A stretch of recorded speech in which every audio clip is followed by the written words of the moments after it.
প্রিয় ভাইয়েরা, প্রিয় মা বোনেরা, আজকে শনিবার দিন অথবা রাত যে কোনো সময় ছোট্ট এই দোয়াটি যদি 21 বার পাঠ করেন, মনে রাখবেন আল্লাহ আপনার জীবনের যৌবনের যত ধরনের গুনাহ আছে সমস্ত গুনাহ খাতাগুলো মাফ করে দিবেন।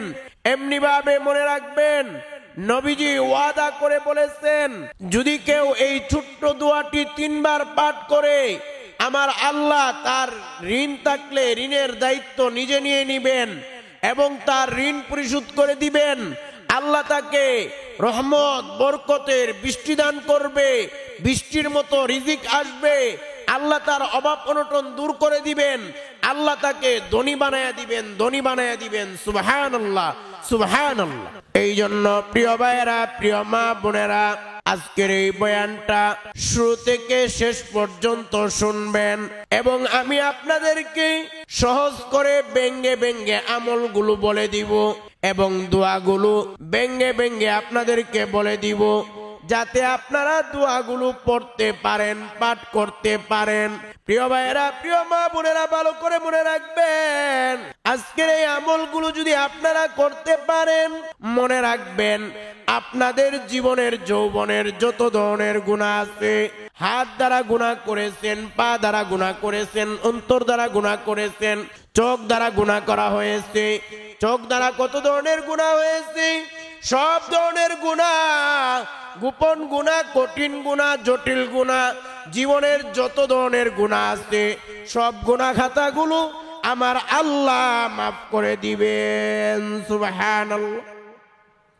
সব গুনাহ আমরা হাত দ্বারা গুনাহ করেছি, পা দ্বারা গুনাহ করেছি, চক্ষু দ্বারা গুনাহ করেছি, সগীরা গুনাহ, কবিরা গুনাহ, শিরকি গুনাহ, বেদাত গুনাহ, সব গুনাহ আল্লাহ ধুয়ে মুছে আপনাকে পুত পবিত্র বানায়া দিবেন। এমনি ভাবে প্রিয় ভাইয়েরা, প্রিয় মা বোনেরা, ভালো করে মনে রাখবেন নবীজি ওয়াদা করে বলেছেন, এই দোয়াটি যদি কেউ 3 বার পড়ে আল্লাহ তাদের অভাব অনটন দূর করে দিবে, আল্লাহ ঋণের দায়িত্ব নিয়ে নিবেন, ঋণ পরিশোধ করে দিবেন এবং আল্লাহ ধনী বানায়া দিবেন। সুবহানাল্লাহ। প্রিয় ভাইয়েরা, প্রিয় মা বোনেরা, এই জন্য আজকে শনিবার দিন অথবা রাত যখন ওই বয়ানটা শুনবেন, আপনারা আমার সঙ্গে আমলটা করে নিবেন, আমার সঙ্গে আমলটা করলেই চলবে এবং দোয়াগুলো ব্যঙ্গে ব্যঙ্গে সহজ করে আমি বলে দিব, আমার সঙ্গে আপনারা দোয়াগুলো পড়ে নিবেন। প্রিয় ভাইয়েরা, প্রিয় মা বোনেরা, ভালো করে মনে রাখবেন এই যে গত শনিবার গেল, গত শনিবারে কত মানুষ দুনিয়াতে ছিল, কিন্তু এই শনিবারে তারা দুনিয়াতে নাই, দুনিয়া থেকে বিদায় হয়ে গেছে। 3.5 হাত মাটির নিচে অন্ধকার কবরের দেশে ইতিমের মতো খালি হাতে একা একা শায়িত আছে। প্রিয় ভাইয়েরা, প্রিয় মা বোনেরা, ভালো করে মনে রাখবেন এই যে আজকে শনিবার, এই শনিবার কার জীবনের শেষ দিন হয়ে যায়, কার জীবনের শেষ রাত হয়ে যায় বলা যায় না। যে কোনো সময় আমাদের আজরাইল হাজির হয়ে যাইতে পারে। কত মানুষ সকাল বেলা বের হয় সুস্থ অবস্থায়, যুবক মানুষ সকাল বেলা বের হয়েছে, বিকাল বেলা তার লাশটা বাড়িতে ফিরে এসেছে। আবার কত মানুষ রাতের বেলা ঘুমাইছে, সকালে আর ঘুম ভাঙে নাই, জীবনে আর ঘুম ভাঙবে না, দুনিয়া থেকে বিদায় হয়ে গেছে। সকাল বেলা তার মরা লাশটা তার কবর, তার রুম থেকে বের করা হয়েছে। এই জন্য প্রিয় ভাইয়েরা, প্রিয় মা বোনেরা, ভালো করে মনে রাখবেন আজকের এই দিনটা শনিবার কার জীবনের শেষ দিন রাত হয়ে যায় বলা যায় না। কার আজরাইল আজকে হাজির হয়ে যায়, আপনার আমার আজরাইল আজকে হাজির হয়ে যাইতে পারে। আজরাইল যদি হাজির হয়ে যায়, মনে রাখবেন আমাদের এই আজকেই জীবনটা শেষ হয়ে যাবে। আজরাইল যখন আমাদের হাজির হবে, আজরাইল আমাদের রূহটা কবজ করে ফেলবে, আমরা মরা লাশ হয়ে যাব, আপনি মরা লাশ হয়ে যাবেন, আমি মরা লাশ হয়ে যাব। আমরা যখন মরা লাশ হয়ে যাব, আমাদের বাড়িগুলো পর হয়ে যাবে, আমাদের টাকা পয়সা পর হয়ে যাবে, আমাদের ধন দৌলত পর হয়ে যাবে, আমাদের ক্ষমতা প্রভাব প্রতিপত্তি সব কিছু পর হয়ে যাবে। এই জন্য মনে রাখবেন আমরা মারা গেলে, মরা লাশ হয়ে গেলে কেউ চলে যাবে কাফনের দোকানে কাফনের কাপড় কেনার জন্যে, আবার কেউ চলে যাবে কবর খনন করার জন্যে, আবার কেউ চলে যাবে বাঁশঝাড়ে বাঁশ কাটার জন্যে। আপনজনেরা মিলে আমাদেরকে জীবনের শেষ গোসল করাইয়া সাদা কাফনের কাফন পরাইয়া জানাজার নামাজ পড়াইয়া আপনজনেরা মিলে আমাদেরকে 3.5 হাত মাটির নিচে অন্ধকার কবরের দেশে রেখে আসবে। ওই সময় কবরে গেলে মনে রাখবেন, যদি গুনার বোঝা নিয়ে যান, আজকে মাথায় গুনার বোঝা নিয়ে আমরা ঘুরতেছি। হাত দ্বারা কত ধরনের গুনাহ করেছি, চক্ষু দ্বারা কত ধরনের গুনাহ করা হয়েছে, টিভি দেখার গুনাহ, নাজায়েজ অনেক কিছু দেখার গুনাহ, কান দ্বারা কত ধরনের গুনাহ করা হয়েছে, পা দ্বারা কত ধরনের গুনাহ করা হয়েছে, অন্তর দ্বারা কত ধরনের গুনাহ করা হয়েছে। গুনার বোঝা আমরা মাথায় নিয়ে ঘুরতেছি। মনে রাখবেন, আজকে যদি আজরাইল হাজির হয়, আজরাইল হাজির হলে আমরা মরা লাশ হয়ে যাব। আর এই গুনার বোঝা নিয়ে যদি আমরা কবরে যাই, খবর হয়ে যাবে, খবর হয়ে যাবে। এই জন্য আসুন আজকে এই আমলগুলো করুন। যদি এই আমলগুলো করেন আর দোয়াগুলো পড়েন, আল্লাহর কসম করে বলি, আমার আল্লাহ আমাদের জীবনের যৌবনের, আমাদের সারা জীবনের সকল গুনাহ মাফ করে দিয়ে আল্লাহ খুশি হয়া আমাদেরকে জান্নাত দান করবে। আমাদের পরিবার সংসার থেকে অভাব অনটন দূর করে দিবে। রহমত বরকতের বৃষ্টি আসবে, বৃষ্টির মতো রিজিক আল্লাহ দান করে দিবেন। সুবহানাল্লাহ। এই জন্য প্রিয় ভাইয়েরা, প্রিয় মা বোনেরা, এই আমলগুলো করবেন। এই আমলগুলো করলে আজকে মারা গেলেও আপনার কপাল খুলে যাবে। আল্লাহ খুশি হয়া আপনার কবরে জান্নাতের বিছানা বিছায়া দিবে, আপনাকে জান্নাতের পোশাক পরাইয়া দেওয়া হবে এবং আপনার কবরের সঙ্গে জান্নাতের কানেক্ট করে দিবেন, আপনাকে জান্নাত দান করবেন। এই জন্য প্রিয় ভাইয়েরা, প্রিয় মা বোনেরা, এই আমলগুলো কিভাবে করবেন সম্পূর্ণ নিয়ম কানুন আমি আপনাদেরকে বলে দিব। আমি যেভাবে বলবো ওইভাবে আমলগুলো করবেন। প্রিয় ভাইয়েরা, প্রিয় মা বোনেরা, ভালো করে মনে রাখবেন, আমাদের পিতা আদম আলাইহিস সালাতু ওয়াস সালাম অনেক বছর কান্নাকাটি করেছে গন্ধম খাওয়ার ফলে। আল্লাহ আদম আলাইহিস সালাতু ওয়াস সালামকে জান্নাত থেকে দুনিয়াতে প্রেরণ করেছেন। শত শত বছর আমাদের পিতা আদম আলাইহিস সালাতু ওয়াস সালাম কান্না করেছেন। তখন আল্লাহর কাছে দোয়া করেছেন, যেই দোয়াটা করার পরে আল্লাহ আদম আলাইহিস সালাতু ওয়াস সালামকে মাফ করে দিয়েছিলেন। এবং আমার আল্লাহ ঘোষণা দিয়ে বলেছেন, আদম সন্তান যারা গুনাহ করবে তারাও যদি এই দোয়া পড়ে আমি আল্লাহ তাদের জীবনের সব গুনাহ খাতাগুলো মাফ করে দিব। সুবহানাল্লাহ। এই জন্য মনে রাখবেন, এই দোয়াটা কোরআনে আল্লাহ নিজেই আমাদেরকে শিক্ষা দিয়েছেন। এই দোয়াটাও সহজ করে পড়ায়া দিব। তবে মনে রাখবেন প্রিয় ভাইয়েরা, প্রিয় মা বোনেরা, এই আমলটা কিভাবে করবেন? এই আমলটা করার জন্য উত্তম হলো উযু করে নেওয়া। উযু ছাড়াও আমল করতে পারবেন, কোনো সমস্যা নাই। তবে মনে রাখবেন, আল্লাহ নিজে পবিত্র এবং আমার আল্লাহ পবিত্রতাকে বড় ভালোবাসে। সুবহানাল্লাহ। এই জন্য উযু করে আমল করাটা উত্তম। তবে উযু ছাড়াও আপনি আমল করতে পারেন, কোনো সমস্যা নাই। প্রিয় ভাইয়েরা, প্রিয় মা বোনেরা, ভালো করে মনে রাখবেন, এই আমলগুলো কিভাবে করবেন? এই আমলগুলো করার জন্য সর্বপ্রথম কাজ হলো, আমি যে দুরূদটি যেভাবে পড়ব আমার সঙ্গে ওই দুরূদটি আপনারা 21 বার পড়বেন। এটা হলো প্রথম কাজ, 21 বার দুরূদ পড়বেন।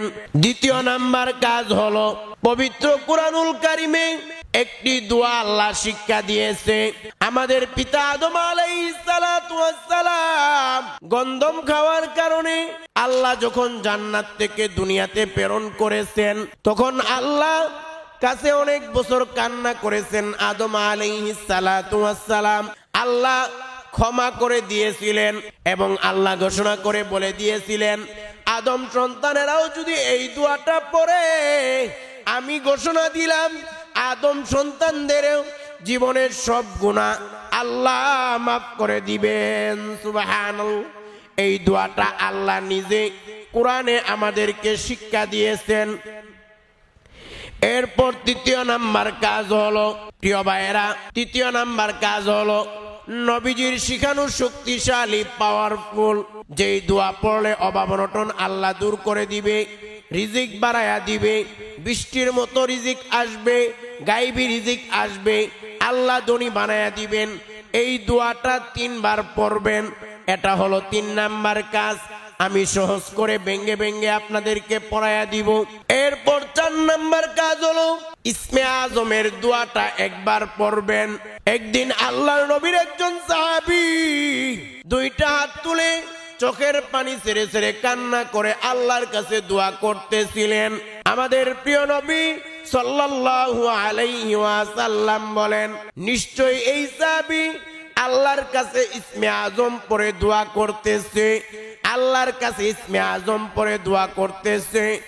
এরপর আমার নবী আল্লাহর কসম করে বলেন, আমার নবী বলেন আল্লাহর কসম, আল্লাহর শপথ, যারা ইসমে আজম পড়ে দোয়া করবে আমার আল্লাহ ওই দোয়া কবুল করবে এবং যা চাইবে সব কিছু আল্লাহ দান করবে।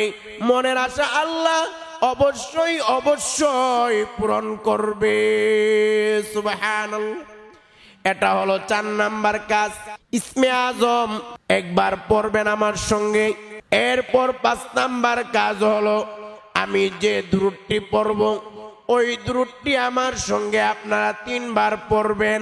এইভাবে যদি আমলগুলো করেন আর দোয়াগুলো পড়েন তাহলে মনে রাখবেন আপনার জীবনের যৌবনের যত ধরনের গুনাহ হয়েছে সব গুনাহ আল্লাহ মাফ করে দিবে, সব ধরনের বিপদ আপদ থেকে আল্লাহ হেফাজত করবে এবং আমার আল্লাহ আপনাদের অভাব অনটন দূর করে দিয়ে ঋণ থাকলে পরিশোধ করে দিবেন এবং আল্লাহ রহমত বরকতের বৃষ্টি দান করবে, বৃষ্টির মতো রিজিক আসবে, আল্লাহ ধনী বানায়া দিবেন। সুবহানাল্লাহ। সর্বপ্রথম কাজ হলো আপনারা আমি যে দুরূদটি পড়ব ওই দুরূদটি আমার সঙ্গে 21 বার পড়ে নেবেন।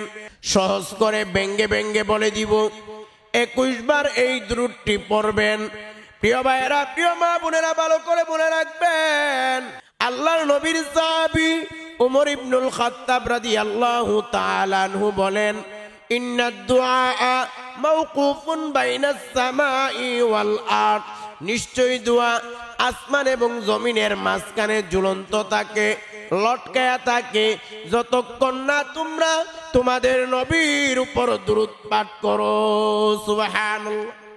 অর্থাৎ নবীর উপর দুরূদ না পড়লে দোয়া আরশে আজিম আল্লাহ পর্যন্ত পৌঁছায় না, আমল আল্লাহ পর্যন্ত পৌঁছায় না, কবুল হয় না।